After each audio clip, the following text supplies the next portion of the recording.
Welcome back. The Gauteng Education Department is clamping down on illegal schools. The MEC Panyaza Lesufi is leading a team in Ivory Park in Midrand. And let me take you there now live to ENCA's Nqobile Madlala, who is there and joins us now. So Nqobile, the idea behind this operation, what is it? What is the MEC trying to achieve in a context where obviously issues of influx of new pupils every year remains an issue, but at the same time, it's doubtful whether illegal schools are, in fact, it's not doubtful. Illegal schools are simply not the solution. Well, at this point, Silas, we know that the department did close about 20 schools in the same area. So it seems like also it's a follow-up onto that. But we will find out exactly from the MEC, who is now joining me. MEC, perhaps what is the reason for today? Well, we're here to finalize what we have started. There are some schools that have operated in this area. We gave them an extension to sort out their documents. Unfortunately, they've not done that. So we've brought the law enforcement agencies, that's the police. We've brought the municipality. We've also brought our officials that we've given you enough time to ensure that you regulate your things, you bring us proper documents, you hire qualified teachers. But from the look of things, actually we are worse off from the previous visit that we had. So we've given our officials 48 hours now to bring a report to us as the leadership of the department to decide on the future of these schools, because they are breaking every law that we have in the country. They don't have people that are properly documented to be in our country. They don't have municipal documents. The classrooms are not conducive for learning. They are not following proper curriculum in terms of the curriculum that we need, and also the infrastructure of the school is in a very bad state. So they've got 48 hours, and our officials will take stock of the learners and ensure that learners are protected and be placed, if possible, in our schools and take them out of this particular school. But in the next 48 hours, we'll have a full idea of the state of this. But from the visit that we had just now, things don't look great, and we just have to find a mechanism of shutting down the schools. They are mushrooming everywhere. I mean, the good thing is that they don't even dispute that they don't have documents. They don't even dispute that they're not registered. They don't even dispute that they're not following the necessary protocols. And we can't allow a situation where people can just do as they wish, because someone will just open a school at the soccer field and say, why stop me, and they've not stopped another person. So we have to come, and that is why we brought the police along, so that those that are responsible for these things must be arrested. We can't have a situation where people do as they wish. We know that you've gone to 2 schools. Can you give us an idea on what you have found so far? Generally, it's the same thing. Lawlessness, undocumented citizens in our country teaching our children, and overcrowded classrooms where infrastructure protocols are not observed. If there can be fire here, we're going to have a disaster.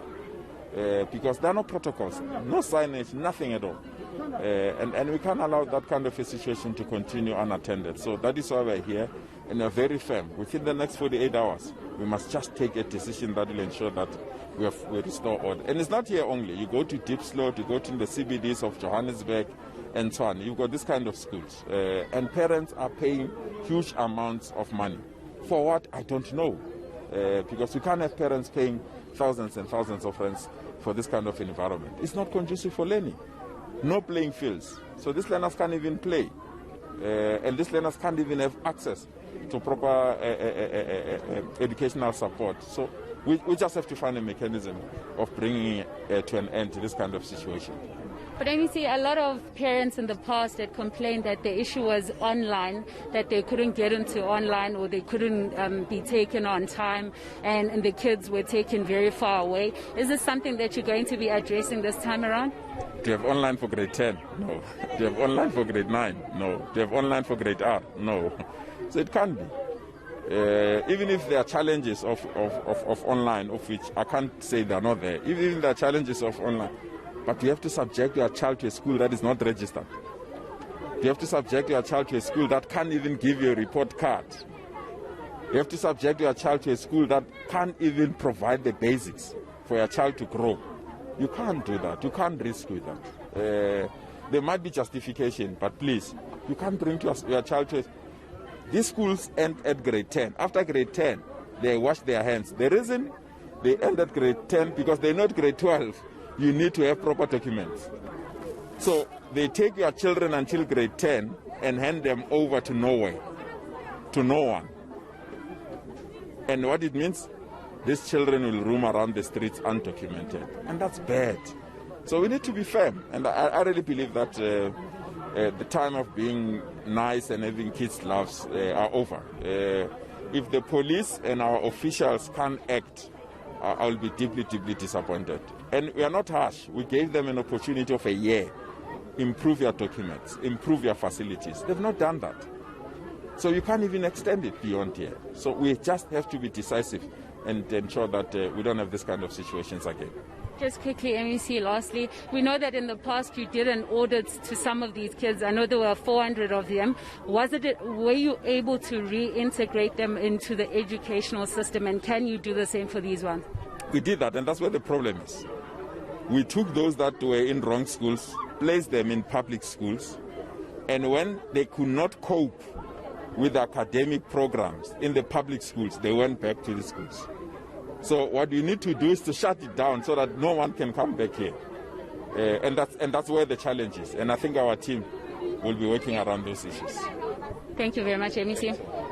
Well, you heard it yourself, the MEC saying that it's time to shut it down, even though they've got 48 hours, of course, to prove why they shouldn't be shut down. But it seems the zoning also is a major issue to us, because where we are, there's a whole community, as you can see behind me. And also we've seen a lot of issues with regards to following to the regulations. A lot of people just roaming around here with no mask.